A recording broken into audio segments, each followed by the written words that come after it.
ये रिश्ता क्या कहलाता है कल के एपिसोड में आप देखेंगे। संजय फोन पे कहता है डिपॉजिट गया बाढ़ में, तुम अरमान अबीरा और उससे माँ को घर से बाहर करो।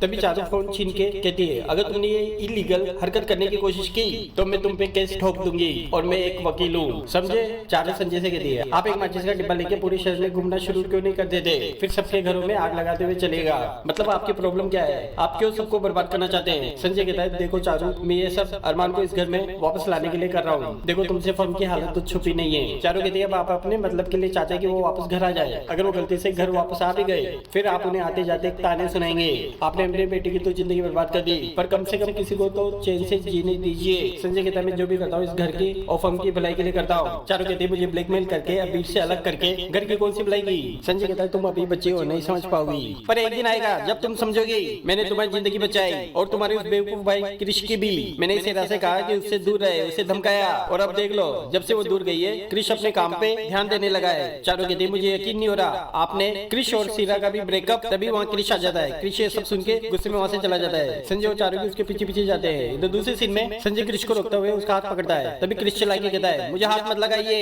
ये सुन के सभी शौक हो जाते हैं। क्रिश कहता है आई विश मैं आपका बेटा होता ही नहीं, आप जैसा पापा होना तो पापा ना होना बेहतर है। तभी दादी कहती क्रिश ये क्या बदतमीजी है, इस तरह अपने पिता से बात। क्रिश कहता है ये मेरे पापा नहीं मेरे दुश्मन है, अपने दोनों बच्चों के दुश्मन है। दादी से कहती है ऐसा क्या कर दिया इन्होंने। क्रिश कहता है इन्होंने सीरा और मेरा ब्रेकअप कराया है और चारों और अबीर का रिश्ता भी इन्होंने तोड़वाया है। ये सुन के सभी शौक हो जाते हैं। काजल आगे कहती क्रिश तुझे गलतफहमी हुई है बेटा, इन्होंने तो अबीर को दिल से एक्सेप्ट किया था। चारू कहती वो सब इनका नाटक था मम्मी, मेरी बारात आ गई थी, मैं इतनी खुश थी, मैं मंडप पे आने वाली थी, फिर ये आ गए और इन्होंने मुझे आपके और अपने डिवोर्स पेपर थमा दिए। दुनिया का हर बाप बेटी की शादी में उसको आशीर्वाद देता है, पर मेरे पापा ने मुझे धमकी दी कि मैंने अबीर से शादी की तो ये आपको छोड़ देंगे। ये सुन के सभी शौक हो जाते हैं। दादी साहब संजय से कहते हैं इस परिवार ने आपको सुधरने के कई मौके दिए जमाई साहब, लेकिन लगता है आपको सबका भरोसा तोड़ने की आदत सी पड़ गई है। आज तो आप अपने बच्चों तक के गुनहगार बन गए। संजय कहता है क्या कहा आपने, मैं अपने बच्चों का गुनहगार हूँ। फिर तो मासा आप भी माधव भाई साहब के गुनहगार ही हैं और भाभी साहब अरमान की, क्योंकि आप दोनों ने भी अपने बच्चों का भरोसा तोड़ा, उन्हें धोखा दिया। अगर आपको अपनी करनी गलत नहीं लग रही तो आपको मुझे भी गलत कहने का कोई हक नहीं है। आप में और मुझ में कोई फर्क नहीं है मासा। ये सुन के दादी साहब की बोलती बंद हो जाती है। अब देखिए क्या होता है।